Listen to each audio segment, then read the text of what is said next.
तो हम्म। डिसाइड होना अलग चीज है, हमारा प्लानिंग अलग चीज है, और मार्केट का खुद का डायरेक्शन अलग चीज है। दोनों एक जैसा हम्म। हमेशा नहीं चल सकते, ये तो अपने को मालूम पड़े।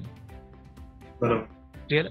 सर अपना प्लानिंग जो भी है, आपने जो भी एनालिसिस किया, कोई भी मेथड से किया हो, ठीक है, प्लानिंग ठीक है अपनी जगह, लेकिन कल मार्केट का भी तो मन होना चाहिए ना वहां जाने का। क्लियर। मार्केट का भी मन होना चाहिए। अब उसका मन है कि नहीं वो कैसे सर पता चलेगा, एक्चुअल में इसका मन कैसे मालूम पड़ता है मार्केट का। मार्केट का मन आपको ओवरऑल ओपनिंग एनालिसिस से बहुत ज्यादा मालूम पड़ता है। ओपनिंग एनालिसिस किसका सर? निफ्टी का करोगे तो भी चलेगा, सेक्टर का बहुत इंपॉर्टेंट है, प्लस स्टॉक। स्टॉक को तो हमको ट्रेडिंग करना है तो ये तो ज्यादा मेन इंपॉर्टेंट है, लेकिन सेक्टर हम्म। और स्टॉक ये दोनों का ओपनिंग पहले आप देख लो। एक एग्जांपल बोल रहा हूँ, अब मान लो आप अलाइनमेंट मेथड से आपने भाई बाई का सोचा है, चलो आपने जो भी मेथड एनालिसिस किया है ठीक है, आपका फोकस है सर बाई मुझे करना है, चलो ठीक है बाई करना है। अब मान लो आपने कोई लेवल लाया है, अब मान लो कोई सपोर्ट ही लेवल है, एक लेवल आपने सपोर्ट लाया है। अब आज आप हम्म। ठीक है बैठे, और अभी आज सुबह जब मार्केट ओपन हुआ है तो मार्केट गैप डाउन खुल रहा है, तो यानी प्लानिंग तो ठीक था, आपने सोचा बाई का। मार्केट क्या बाइंग बता रहा है ओपनिंग से सिर्फ? बिल्कुल भी नहीं सर। सपोर्ट तो मेरा यहाँ पड़ा है, ओपनिंग यहाँ हो रही है। ठीक है। ये कहीं से भी अलाइनमेंट नहीं है सर, ये तो वीक खुल रहा है एक्चुअल में, मेरे को तो बाई का सोचना था। ये एक बार गैप अप भी खुलता है तो भी चलता है, इसके ऊपर खुलता है तो भी चलता है सर, ये तो गैप डाउन खुल रहा है। ये कहीं से अलाइनमेंट नहीं है, यानी मेरी प्लानिंग जो मैंने सोचा था, आज वो चीज मेरे को साइड में रखना पड़ेगा। यानी बाइंग अब मैं फोकस नहीं करूंगा ओपनिंग देखकर। ये बात। सपोज सर अपना, सपोज अपने बाय करना है हम्म। और कोई स्टॉक है वो आईएमपी और लो के बीच में खुल रहा है। हाँ। सिर्फ स्टॉक देख के तो हम लोग ने डिसाइड कर लिया कि वो हम लोग लो पे आया तो ही हम लोग खरीदेंगे उसको, right? अब वो तो एक लो, क्योंकि लो बचा है, मैं हाँ। अलाइनमेंट मेथड की बात नहीं नहीं कर रहा हूँ, नहीं वो तो आपको पता है। मैं बोल रहा हूँ एक नहीं, अगर सपोर्ट अगर सिर्फ है, सिंगल अगर सपोर्ट है, अभी आगे हम सीखेंगे सपोर्ट। सपोर्ट तो सिंगल एक ही लेवल होता है ना सपोर्ट का, वो तीन लेवल तो होता नहीं। भाई अलाइनमेंट में तीन लेवल ला दिया मैंने, हाई ला दिया, एक आईएमपी रहेगा एक लो रहेगा, चलो तीन। इधर खुलेगा तो आईएमपी पे देख लूंगा, इधर खुलेगा तो आईएमपी को हटा के लो पे फिर कंफर्म कर लूंगा। इधर तो तीन तीन लेवल है, लेकिन सर सपोर्ट में और रेजिस्टेंस मेथड में तो एक ही लेवल होता है। मैं इसी की बात कर रहा हूँ भाई, मैंने मान लो बहुत मेहनत करके एनालिसिस किया बाई का, मैंने मेरा प्लान बनाया, मैंने वॉच लिस्ट भी बना लिया बाई का, दो चार स्टॉक मैंने ला दिया बाई के लिए। अब आपने दो चार स्टॉक लाया, रात भर बैठ के एनालिसिस किया, सब सही है, नेक्स्ट डे ओपनिंग यहाँ हो रही है, तो हो गया ना एनालिसिस, तो धरा का धरा रह गया। अब आज थोड़ी मैं सर, जबरदस्ती, जबरदस्ती इसको ऊपर ले हाँ, जाऊंगा बाई करूंगा। बराबर। क्या बोले? नहीं, मेरा डाउट ये था कि अगर हम लोग ने सपोज तीन लेवल ला दिया, सपोज ऐसे में पूछ रहा हूँ, अगर हम लोग का हाँ। उसका जो ये है क्या बोलते हैं सेक्टर, हाँ। वो अगर उसके उसका जो यस्टरडे का लो था उसके नीचे ओपन हो रहा है गैप डाउन, तो हम हाँ। लोग वो सारे स्टॉक को फिर उस सेक्टर के सारे स्टॉक को बाय से हम लोग हटा देंगे, राइट? हाँ, क्योंकि वो रिस्की हो जाएगा सर, क्योंकि सेक्टर में हाँ। वीकनेस कंफर्म कर रहा है, तो हो सकता है अगर मैं मान लो कोई स्टॉक लो के ऊपर खुला है, चलो फिर एक लो बचता है, लो से मैं बाई कर सकता हूँ। लेकिन हो सकता है लो से अगर मैं बाई करूँ, शायद मेरे को ना मोमेंट उस तरह ना मिले जो मैं एक्सपेक्ट कर रहा हूँ। क्यों सर? सेक्टर वीक है ना, वहां पे थोड़ा रिस्की वाला फैक्टर हो सकता है कि आप अगर मान लो लो पे आप, सेक्टर तो चलो गैप डाउन है, एक स्टॉक ऐसा आपको मिला लो के ऊपर खुला है, अब आप बोल रहे हो चलो यार लो के ऊपर है, लो से बाई कर सकता हूँ अगर कंफर्म करेगा तो। मान लो ये स्टॉक आ गया, हायर आई भी बना दिया, एंट्री भी मिल गया, अब आपने इसको बाई कर लिया, सेक्टर लो के नीचे है। अब आप बाई करने के बाद ये बहुत हाई चांस रहता है कि इसका जो मोमेंटम है ना बहुत ज्यादा आपको ना मिले, शायद थोड़ा बहुत आ जाके फिर वापस आ जाए, या पूरा दिन साइड वे हो जाए, ये भी हो सकता है।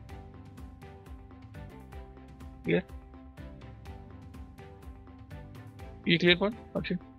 हाँ सर। तो यानी इसका मतलब यही है कि अगर आप बाई के लिए सोच रहे हो तो ओवरऑल आपको मार्केट में एक स्ट्रांगनेस दिखना तो चाहिए। मतलब आप सोच रहे हो ठीक है, लेकिन मार्केट को भी तो स्ट्रांगनेस, भाई निफ्टी भी तो पॉजिटिव होना चाहिए और सेक्टर भी पॉजिटिव हो तो और अच्छी बात है।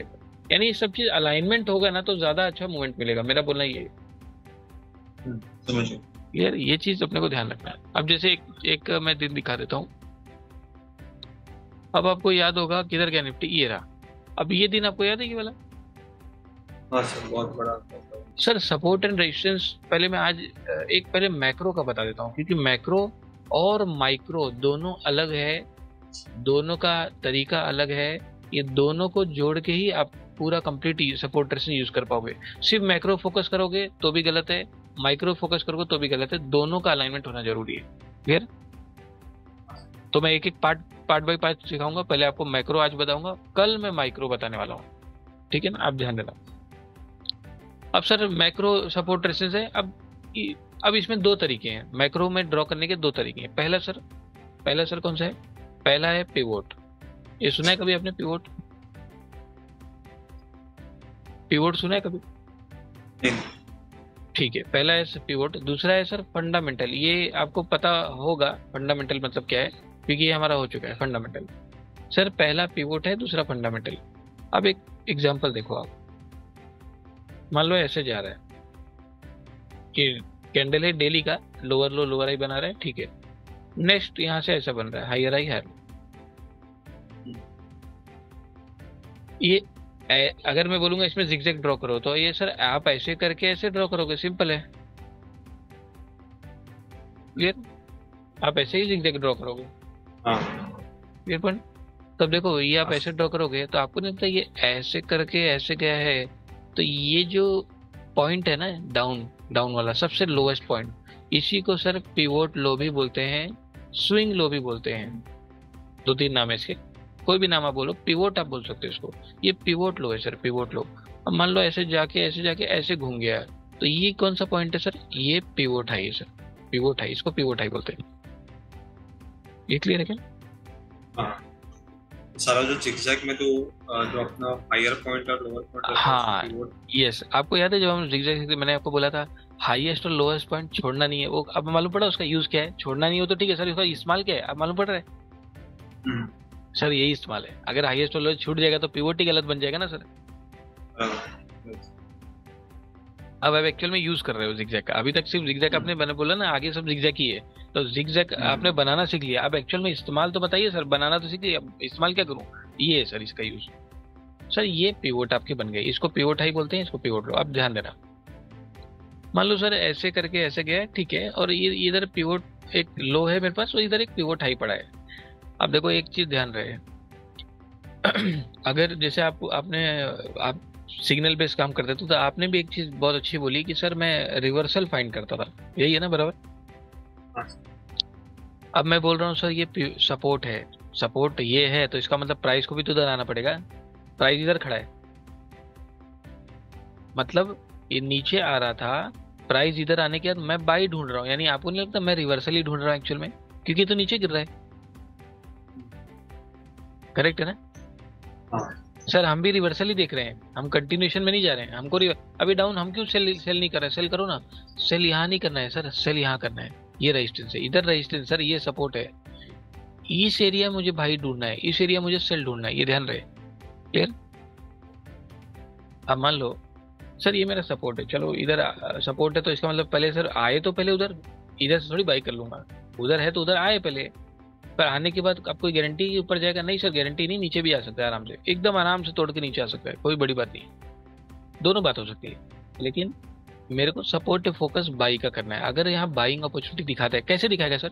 वही तीन चीज, ओपनिंग एनालिसिस, लेवल कंफर्मेशन और zigzag. Opening analysis, level confirmation, zigzag, तीनों पॉइंट मैच होगा तब ये बाई कंफर्म करेगा। दोस्तों हमारा नया course content advance price reading 3.0, जो कि हमने ईयर 2025 के लिए हमने इसको लॉन्च किया है। जो प्रीवियस कंटेंट था, जो कि वर्जन 2 से हमने इसको लॉन्च किया था 2024 के लिए, उस कंटेंट से हमने काफ़ी सारी चीज़ें इसमें ऐड ऑन ही की है, और चीज़ों को और ज़्यादा सिंप्लीफाई करने की हमने इसमें कोशिश की है। दोस्तों कुछ मेथड्स भी मैंने इसमें ऐड ऑन किए हैं, जैसे आप देख सकते हैं एडवांस स्टॉक सिलेक्शन का मेथड है, जिसमें स्टॉक को फॉलो करने का एक सिस्टम, एक प्रॉपर सिस्टम मैंने इसमें एक्सप्लेन किया हुआ है। स्विंग ट्रेडिंग का भी इसमें हमने एक कॉन्सेप्ट को एक्सप्लेन किया है, वीकली बेसिस पे किस तरह से एक स्विंग बेसिस पे हमने इसको ट्रेड करना है। एडवांस एंट्री एग्जिट, जिसमें हम मनी मैनेजमेंट और रिस्क मैनेजमेंट को भी फॉलो करना बताएंगे। तो काफ़ी सारी चीज़ें हमने इसमें ऐड ऑन की है, एक सिंप्लीफाई करने की, इसमें और ज़्यादा सिंप्लीफाई करने की कोशिश की है। तो आप में से जो भी एडवांस प्राइस रीडिंग 3.0 को सीखना चाहते हैं, सारी डिटेल्स डिस्क्रिप्शन में अवेलेबल हैं, आप मुझसे डायरेक्ट कॉन्टैक्ट कर सकते हैं। तो चलिए अब मिलते हैं हमारे नेक्स्ट एजुकेशन वीडियो में।